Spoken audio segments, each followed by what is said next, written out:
The legendary comedy Police Academy has brought laughter to millions of viewers around the world. But behind those immortal roles are heartbreaking losses. In this video, we will look back at the journeys and lives of 14 Police Academy stars who have passed away, to remember the faces that made up the legend of the time.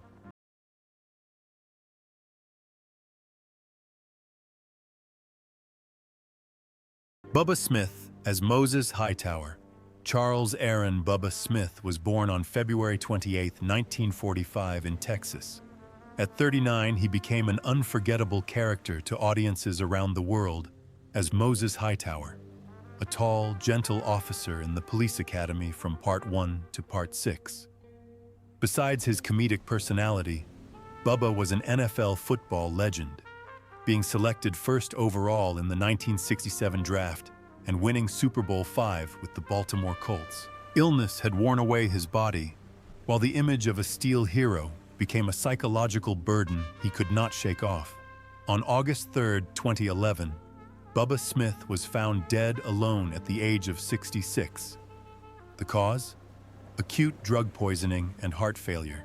An autopsy later confirmed he had CTE, a degenerative brain disease caused by repeated head trauma common in competitive athletes. His heart was twice its normal weight at the time of his death, a poignant symbol of the price paid for sporting glory. Marion Ramsey as Laverne Hooks. Marion Ramsey was born on May 10, 1947 in Philadelphia. At 37, she made her mark in film history as Officer Laverne Hooks, the timid but surprisingly courageous policewoman in Police Academy, from Season 1 through Season 6. Her soft, high-pitched voice became iconic, making Hooks a character audiences would never forget. But the role ultimately became a gilded cage, trapping Ramsey in a single on-screen identity. Too boxed in, Ramsey was rarely cast in other roles. Hollywood couldn't look beyond her squeaky voice in Police Academy, ignoring the fact that she was also a talented stage actress, performing on Broadway and touring nationally in Hello, Dolly. Her personal life mirrored her professional disappointment. After a failed marriage, Marion withdrew from relationships altogether. Childless and without any family, she lived alone in her home in Los Angeles. In her final years, Marion's health rapidly declined. Although the specific cause of death was not released, she suffered a brief illness before passing away on January 7, 2021, at the age of 73. Close friend Nell Carter once revealed that Marion was a very private person, often hiding her pain behind a smile. Her estimated net worth at the time of her death was only about $500,000, a modest figure compared to the emotional impact she left on audiences. But the greatest tragedy was not material. It was being stuck in a role that was so successful that she never had the chance to truly see herself for who she was. George Gaines as Eric Lessard. George Gaines was born on May 16, 1917 in Helsinki, a Russian-born Dutch talent who served in the Royal Netherlands Navy during World War II. Before becoming a U.S. citizen, he was 67 when he captured the hearts of audiences around the world as Commander Eric Lessard, the bumbling but lovable commander of Police Academy throughout the 7 seasons. With his deep voice, innocent expressions, and humorous but meaningful antics, he became the soul of the series, an irreplaceable role. But behind his illustrious career and endearing personality was a life full of profound chapters. Gaines served in Sicily, Anzio, and the Adriatic, a history that Hollywood rarely mentions. He had a long and happy marriage to actress Alan Ann McCleary, but tragedy struck in 1989 when their son, Matthew, a former Olympic kayaker, died in a car accident in India. It was a loss that left a deep wound in Gaines, and many believe he became more withdrawn after that moment. In his later years, his health declined, his eyesight deteriorated, his memory faded. But he retained the charm and kindness that characterized both him and Commander Lessard. On February 15, 2016, George Gaines passed away at his daughter's home in North Bend, Washington, at the age of 98. He left behind an estimated $2 million estate, a modest home, and millions of smiles to share with audiences around the world. Hugh Wilson, as Angry Driver, Hugh Hamilton Wilson Jr., born August 21, 1943 in Miami, Florida, was one of the most talented creators in television and film in the 1980s and 1990s. At age 41, he not only directed, but also appeared briefly on screen as Angry Driver in Police Academy, 1984, a comedy that became a worldwide hit and launched a long-running series. But that was only a small part of his remarkable journey. Wilson was the creator of the popular sitcom WKRP in Cincinnati, which received multiple Emmy nominations and a Humanitas Award. He also directed The First Wives Club, 1996, a landmark feminist comedy that grossed over $181 million worldwide and launched the careers of Bette Midler, Goldie Hawn, and Diane Keaton. Behind that success, however, was a complicated personal life. Although he married Charters Smith in 1979 and had 5 children, Wilson had gone through 2 previous divorces, partly due to the pressures of fame and relentless work. He once admitted that the spotlight had left him emotionally drained, that his career had overshadowed his personal life.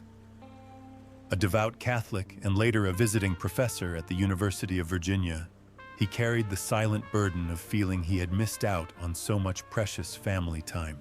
Wilson died on January 14, 2018, in Charlottesville, Virginia, at the age of 74, after battling lung cancer and emphysema. He left behind an estate worth about $2 million, including a modest home in Virginia that was his peaceful retreat after decades of navigating the high-pressure world of Hollywood. Deborah Lee Scott as Violet Fackler. Deborah Lee Scott was born on April 2, 1953, in Elizabeth, New Jersey. At the age of 31, she appeared in the 1984 film Police Academy as Violet Fackler, the fiery, eccentric wife of Douglas Fackler. Although it was a supporting role, the role made her a household name during the golden age of American sitcoms. Off-screen, however, Scott's life was filled with hidden wounds. After early success in Mary Hartman, Welcome Back, Cotter and Angie, she gradually gave up acting and worked as a talent agent in New York. Tragedy continued to strike. Her marriage to actor Jonathan Frakes ended, and she suffered the greatest heartbreak of her life when her fiancé, police officer John Dennis Levi, was killed in the September 11th attacks. According to her sister, Deborah Lee never recovered. She became heavily addicted to alcohol, became increasingly withdrawn, and struggled with severe depression. Just days after her 52nd birthday, Deborah Lee Scott died in her sleep at her home on Amelia Island, Florida. The official cause? Complications from cirrhosis of the liver, linked to years of alcohol abuse. Her estate was worth an estimated $300,000, a modest sum given the fame she once enjoyed. Theodore Ross Roberts was born on June 30, 1934 in Zanesville, Ohio. At the age of 50, he appeared in Police Academy in 1984 as Captain Reed. Although Ross's screen credits were brief, he was already a highly regarded actor, winning a Tony Award for his role as Lion in The Wiz, a role he reprised in the film version alongside Michael Jackson and Diana Ross. However, despite his stage success and powerful presence, his film career never took off as many had hoped.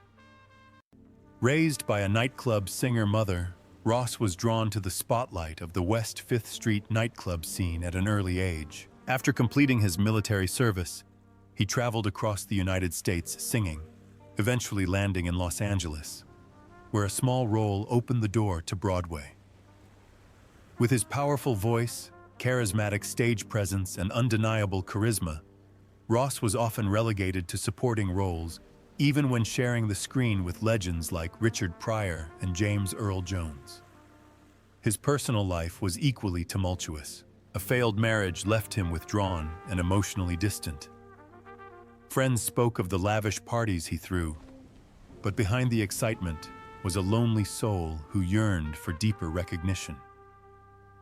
In 1997, he returned to Dayton and opened a jazz club called Your Place, where he occasionally performed. In 1998, he suffered a stroke from which he never fully recovered. Ted Ross died on September 3, 2002, at Good Samaritan Hospital at the age of 68. His estate, estimated at $1 million, consisted largely of a small house in Dayton, where he quietly closed out a life once considered a star, but haunted by untapped potential. Andrew Rubin as George Martine. Andrew Harold Rubin was born on June 22, 1946, in New Bedford, Massachusetts, to an educated Jewish family.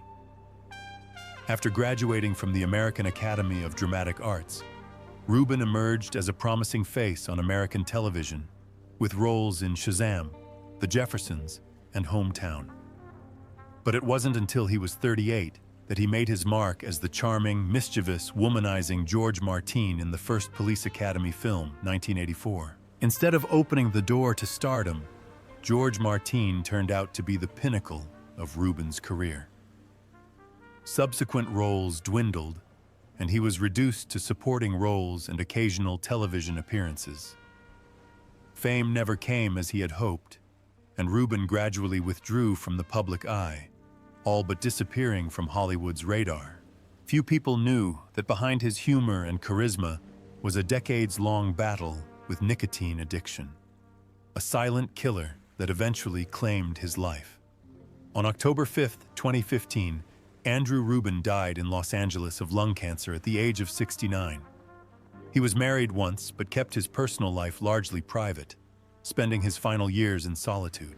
At the time of his death, his estate was valued at around $1 million, including a modest home in Los Angeles, where he spent his time painting, writing, and living away from the limelight. Doug Lennox as gang leader. Douglas Joseph Lennox was born on January 21, 1938 in Canada. At the age of 46, he played the main villain in Police Academy, 1984, a gang leader with a stern, cold demeanor that left a lasting impression. In real life, Lennox is an incredibly versatile artist, actor, author, and broadcaster. He began his radio career in 1965 and quickly became one of the most familiar voices on Canadian radio before moving into film and television. He appeared in dozens of series, including The New Avengers, Cold Squad, Relic Hunter, Earth, Final Conflict, and X-Men: The Last Stand. However, despite his versatility and persistence, Lennox never landed a breakout leading role. His villainous role in Police Academy was a standout, but it was just a glimpse into a long and humble artistic journey. In addition to acting, Lennox was known for his intellect and curiosity, which he captured in his acclaimed book, Now You Know, The Big Book of Answers, where he revealed a lesser-known side of himself, one fueled by curiosity, knowledge, and a desire to understand the world. But his personal life was not as smooth. 2 failed marriages left emotional scars. According to those close to him, Lennox struggled with bouts of depression, haunted by the feeling that Hollywood had abandoned him, that his talent and dedication had been reduced to a single remembered villain. Doug Lennox died in his sleep on November 28, 2015 in Toronto, at the age of 77. The cause was complications from pneumonia. He left behind an estate worth about $400,000, including a modest home in Toronto, where he spent his final years in quiet solitude. He was a gifted storyteller, a memorable villain, but perhaps above all, a creative spirit the world turned away from too soon. David Graff as Eugene Tackleberry. Paul David Graff was born on April 16, 1950, in Zanesville, Ohio. At age 34, he made movie history with his career-defining role as Sergeant Eugene Tackleberry in Police Academy. As a gun-obsessed but fiercely loyal and devoted officer, Graff's Tackleberry became an enduring icon across 7 films. His character forever brought laughter to millions around the world. But behind his explosive humor was a life of quiet pain. Despite a steady career that included guest appearances on hit shows like Star Trek, Seinfeld, The West Wing, and Home Improvement, Graff never quite escaped the shadow of Tackleberry. A familiar face on television, he struggled with a lingering sense of powerlessness, haunted by the belief that he would always be a supporting character, never a true star. Contrary to some misinformation, David Graff has only been married once, to actress Katharine Graff in 1983. They have 2 sons together, but the constant pressure of work and the relentless pace of work often left him stressed. As an active representative of the Screen Actors Guild, SAG, he has fought tirelessly for the rights of his fellow actors, but he seems to have neglected his own health. On April 7, 2001, just 9 days before his 51st birthday, David Graff died suddenly of a heart attack while attending his brother-in-law's wedding in Phoenix, Arizona. He left behind a wife, children, friends, and fans in mourning. He was buried in Forest Rose Cemetery in Ohio, the hometown where his childhood theatrical dreams had been nurtured. George R. Robertson as Henry J. Hearst. George Ross Robertson was born on April 20, 1933 in Canada. At 51, he became a household name for his portrayal of Police Chief Henry J. Hearst in the Police Academy series. With a mix of grit and humor, he brought weight to the role, which ran in the first 6 films from 1984 to 1989. Hearst's grumpy exterior hid a heart of resignation, endearing him to fans for decades. After Police Academy, however, George R. Robertson took a quieter path, away from the noise of Hollywood. Despite appearing in 3 Oscar-nominated films, Airport, Norma Rae, and JFK, he remained a humble, hard-working supporting actor, more devoted to his craft than to fame. His personal life, however, told a more troubled story. 2 failed marriages kept him away from his family, especially in his later years. Relatives said he often lived alone in his Toronto home, haunted by a sense of abandonment from the industry that had once embraced him. Although his role as Hearst brought him public affection, it did not erase the emptiness that crept into his mind when the spotlight was turned off. George R. Robertson died on January 29, 2023, at the age of 89. His fortune was estimated at $1 million, mostly from real estate and film royalties. While his passing did not cause any drama or scandal, his tragedy lies in his silence, being remembered and forgotten at the same time, as the line between fame and solitude blurs in memory. Dar Robinson as Thug in Plaid. Dar Allen Robinson was born on March 26, 1947 in Los Angeles. Growing up surrounded by trampolines, gymnastics mats, and a love of danger. At 37, he appeared in Police Academy in 1984 as a checkered-shirted thug, a small role that barely hinted at his immense legacy. With 19 world records and 21 firsts in death-defying stunts, Dar Robinson was more than just a stuntman. He was a living Hollywood legend until the day he died. Robinson was the first person to jump 700 feet from the CN Tower, fall 220 feet from the Hyatt Regency, launch a car over the rim of the Grand Canyon, and free fall from a helicopter 311 feet, all with precision calculations. He hasn't broken a bone in 13 years, but ironically, his only fatal fall wasn't even a major stunt. On November 21, 1986, on the set of Million Dollar Mystery, Robinson was performing the film's main stunt. While performing a simple motorcycle chase for extras, which wasn't even a planned stunt, he lost control of his motorcycle and plunged off a cliff, dying instantly at the age of 39. The medical team left the scene, believing the dangerous part of the shoot was over. His fortune was estimated at $300,000. He suffered a failed marriage and left behind 2 sons, including Sean Robinson, who followed his father into the stunt business before also dying of heart failure at a young age. Close friends recall that Dar always lived with a sense of dread about death. and in some ways, he accepted it. Joyce Gordon as Mrs. Thompson.